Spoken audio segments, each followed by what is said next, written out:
Hello, my name is Lisa Stevens, and I am 51 years old and going back to school to get my master's in nursing. I work at the Burn ICU in Winston-Salem Baptist Hospital in Winston-Salem, North Carolina, and I am a mother of two kids and a grandmother of two grandbabies.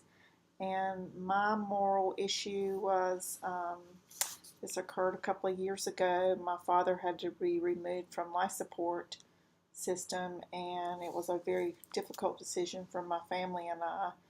He was 72 years old, way too early to die, in my opinion. Had been in a rehab center and actually fell out of the bed trying to get up to go to the bathroom and had an intracranial bleed. Um, Over the course of a week, he deteriorated and basically would have to live on a life support system, be on a ventilator, and have a trach, and live in a nursing home. So my family and I had to make the difficult decision of whether to give him more time on a ventilator to see if he would actually improve and hope for a miracle, or make the decision to remove him from life support and let him die a natural death.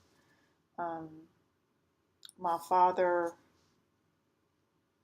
basically was a farmer his whole life, worked outside, most likely would not have wanted to live on the ventilator, um, and be stuck in a nursing home for the rest of his life. But it was a difficult decision because we didn't know whether he would get better eventually. My mom to this day still um, thinks that maybe if we had given him a little bit longer, he would have lived. So it's a troubling issue and one that's on my mind every year. I grow my own little garden and think about my dad. Go to the farmer's market and think about my dad. So having to remove someone from life support, making that decision on taking away their care, is just very mind-boggling, and it's hurtful, and anyway, it's troubling to your soul. So I guess my moral issue is um, having to take a family member off of life support. Is it right? Is it wrong? When do you decide to do it? When do you not do it?